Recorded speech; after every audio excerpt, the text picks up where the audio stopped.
Hola, buenas noches. ¿Cómo están?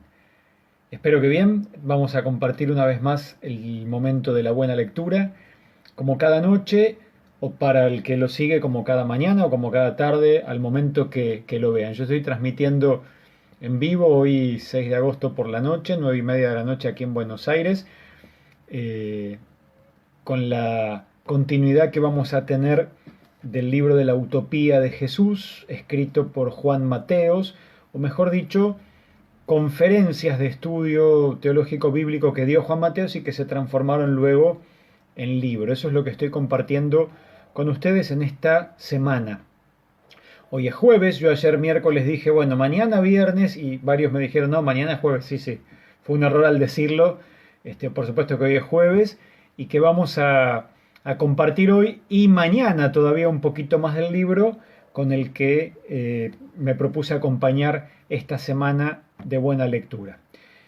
Hoy, como les decía que no leemos el libro completo y tampoco por lo tanto no lo leemos de corrido, me voy a saltear hasta el capítulo 4. Estábamos leyendo parte del capítulo 1, voy a saltear hasta el capítulo 4, donde lo que presenta Juan Mateos es el tema de la libertad de Jesús.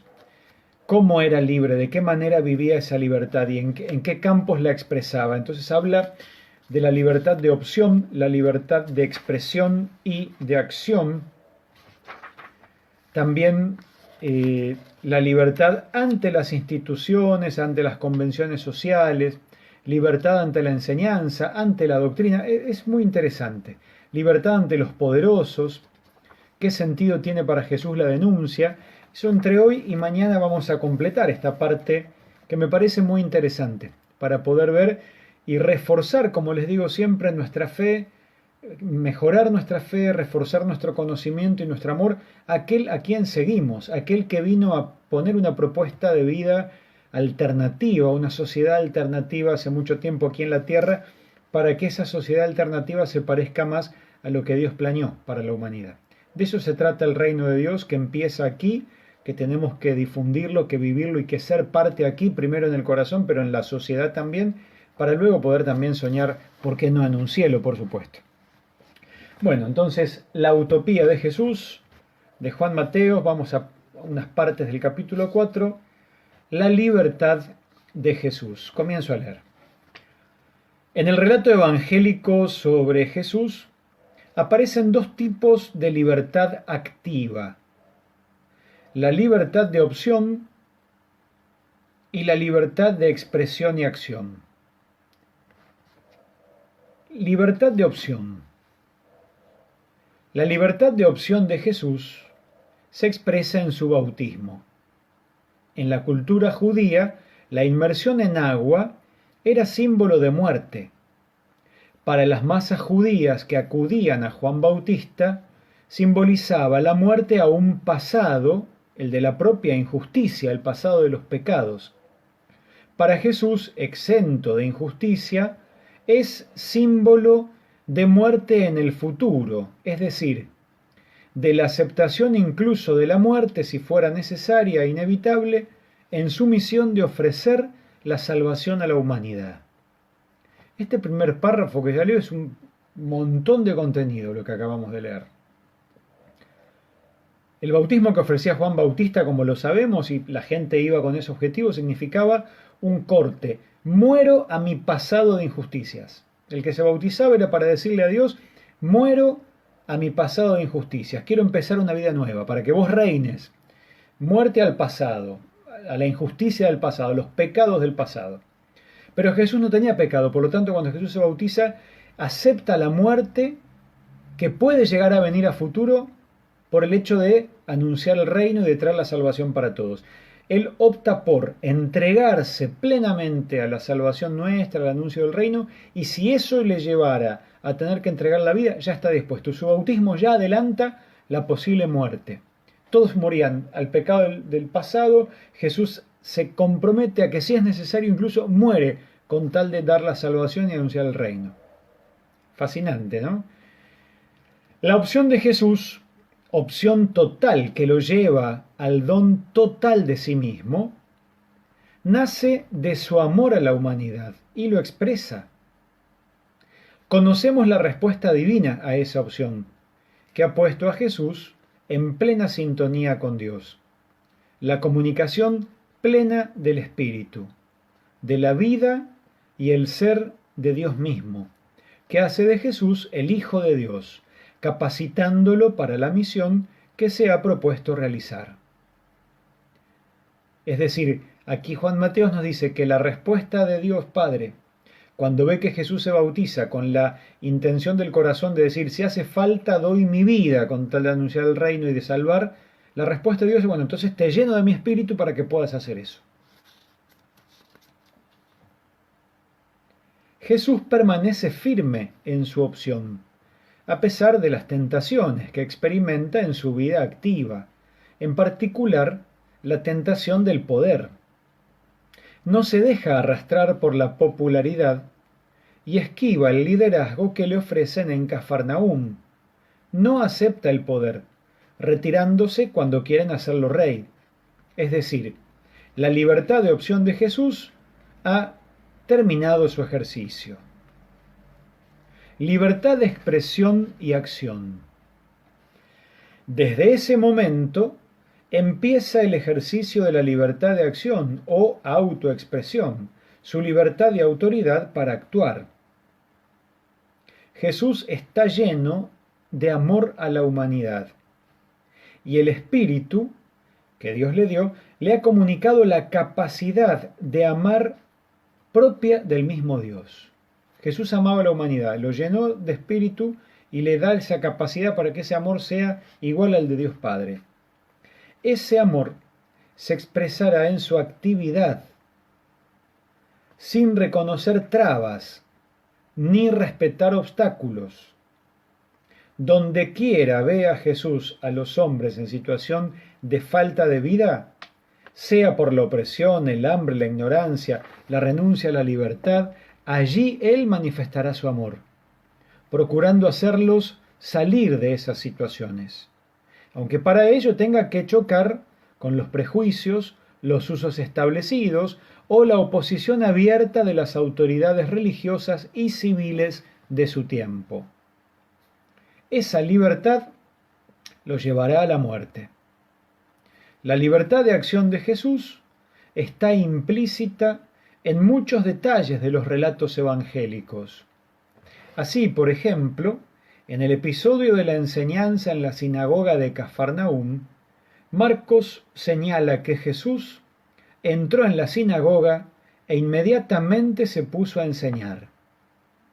Según este relato, Jesús no pide permiso ni espera invitación para ejercer su actividad en el local público y oficial. Es una muestra a la vez de su libertad y de su autoridad. Esta última está explícitamente mencionada a continuación, describiendo la impresión que causa su enseñanza. Todos quedaron impresionados porque enseñaba con autoridad. Es tan libre que eso mismo le da autoridad. Hoy cuando leía esto para seleccionar qué compartir, pensaba quién pudiera tener ese fuego interno para ser capaz de, por las opciones que tomó, ser capaz de morir si hace falta, pero no renunciar a las opciones tomadas, no renunciar a los ideales, a los anhelos, ¿no? A ese seguimos nosotros, a este que fue capaz de esto, que Juan Mateo se está tratando de reflexionar y analizar. Sigo. Jesús actúa con libertad, aunque esto ponga en peligro su vida. Así aparece en el relato del hombre del brazo atrofiado de Marcos 3 del 1 al 7. Veamos qué representa este hombre. ¿Se acuerdan del relato del hombre en la sinagoga que tiene una mano paralizada y como era un día santo, un sábado, supuestamente Jesús no tenía que trabajar como nadie tenía que trabajar, y Jesús sin embargo se estira la mano y lo cura delante de todos y se arma un escándalo porque ¿por qué trabaja en sábado? ¿Qué representa este hombre? En el relato evangélico es el único fiel que está presente en la sinagoga el día sábado. En efecto, en la narración aparecen solamente los fariseos, el hombre de la mano paralizada y Jesús. No se menciona a un público que presencie la curación ni que reaccione ante ella, al contrario de lo sucedido en la liberación del endemoniado, donde sí había mucha gente. Esta extraña ausencia de otros participantes en el culto de la sinagoga no se explica más que admitiendo que el inválido de la mano paralizada representa a los judíos que sábado tras sábado asistían a la sinagoga y escuchaban la predicación. El de la mano paralizada, dice entonces Juan Mateo, es un símbolo de todo ese pueblo. Todo ese pueblo está como paralizado. El carácter representativo del personaje hace que su invalidez tenga un sentido figurado. El brazo o la mano representan la creatividad, la iniciativa del hombre, la libertad de acción. ¿Me siguen? ¿Seguimos lo que está diciendo Juan Mateo? Ese hombre de mano paralizada en realidad no es que era un solo hombre. El relato nos está queriendo representar en ese hombre de una mano paralizada a una comunidad que no tiene creatividad, iniciativa, no tiene libertad de acción, está sometida. Pero el brazo está seco, atrofiado, sin vida. El pueblo que asiste a la sinagoga se ve privado de iniciativa y de libertad para actuar. Según los fariseos, es el precepto del sábado el que prohíbe, el que impide curar la invalidez de este hombre, y están al acecho para ver si Jesús lo cura y así poder denunciarlo. La obligación del sábado que se inculcaba en la sinagoga aparece así como la causa de la situación del pueblo. Pero, según la escuela farisea, el sábado no es más que el precepto supremo, cuya estricta observancia incluye toda la ley. Es la interpretación farisea de la ley, que programa la vida del hombre, la que lo priva de libertad, de iniciativa y lo mantiene en estado de dependencia. El episodio muestra que Jesús se propone, al curar a este hombre, sacar al pueblo de esa situación, dándole la libertad de que carece. Para ello, intenta hacer comprender a los fariseos lo irracional de su postura, haciéndoles una pregunta: ¿está permitido en sábado hacer bien o hacer daño, dar la vida o matar? Es decir, Jesús les pregunta qué es lo que pretendía Dios al instituir el sábado, si el bien o el mal del ser humano. Ellos, obcecados en su ideología, no responden. Jesús, a pesar del peligro que entraña para su vida, emprende su labor de liberación del pueblo, que alarma a los partidarios del régimen, tanto religiosos como civiles. Libertad ante las instituciones y convenciones sociales. En otro terreno, Jesús no respeta las discriminaciones sociales impuestas por la ley o por la práctica religiosa. En Israel, el prototipo, la imagen de impureza era la persona leprosa, excluido por la ley del trato con Dios y también con los hombres. Jesús acoge y toca al leproso, violando la ley, para denunciar que esa ley era injusta. Otro grupo marginado de la sociedad estaba constituido por los pecadores o los descreídos, entre los cuales figuraban los recaudadores de impuestos, odiados por su rapacidad y por trabajar para el tetrarca Herodes, aliado de los romanos. Ningún judío piadoso tenía trato con los recaudadores de impuestos. Jesús, en cambio, los admite a su mesa en señal de aceptación y amistad, provocando el escándalo de los maestros de la ley. Acoge también a la mujer impura y a la pecadora pública, que son figuras de sectores marginados de la sociedad. Él mismo él se invita a comer a casa de Zaqueo, ¿se acuerdan? Baja pronto, Zaqueo, quiero ir a tu casa a comer, que era jefe de los recaudadores. Y no le importa que lo motejen de comilón, de borracho, que lo apoden de borracho, amigo de recaudadores y de pecadores, de descreídos. Integra Jesús en el grupo de los 12 a hombres de diferentes tendencias. Libertad ante la enseñanza y la doctrina oficial. En su modo de enseñar, Jesús no sigue el método tradicional.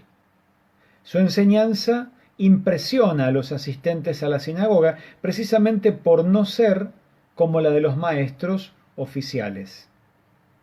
No se somete a escuelas de estudio, rechaza así la doctrina de los letrados sobre el Mesías, hijo sucesor de David, que fundaba el espíritu nacionalista y violento del pueblo.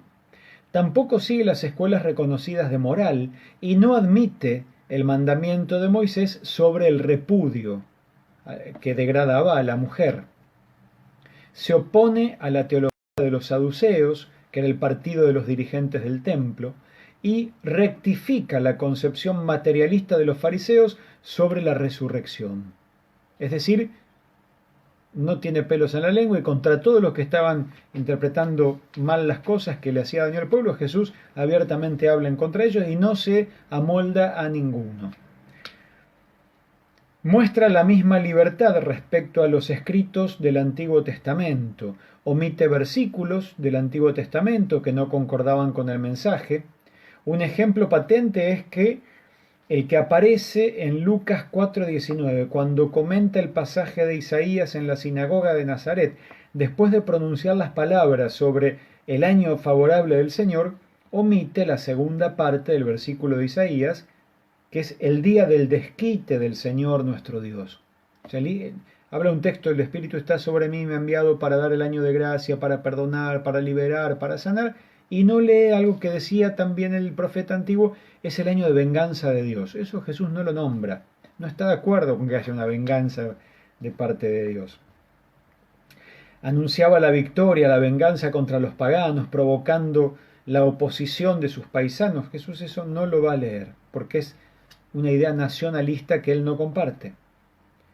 En el Evangelio de Mateo, Jesús deroga varias prescripciones de la antigua ley, rechaza el repudio a la mujer, los juramentos y rechaza la ley del talión, la de ojo por ojo, diente por diente. Él dice no. Libertad ante los poderosos. Jesús nunca muestra servilismo hacia los poderosos. Cuando un fariseo le advierte que Herodes, el tetrarca de Galilea, lo busca para matarlo, él niega que Herodes pueda disponer de su vida y lo llama ese don nadie. Ante la pregunta de los sumos sacerdotes y senadores sobre el origen de su autoridad, Jesús antes de contestar les pide que definan su posición y ante su negativa no les responde. Se encara con los mismos dirigentes del templo y del pueblo, que no han hecho caso de la predicación de Juan Bautista ni han renunciado a las injusticias. Los compara peyorativamente con los descreídos, con las prostitutas. Por otra parte, lanza públicamente tremendas invectivas contra los letrados y fariseos.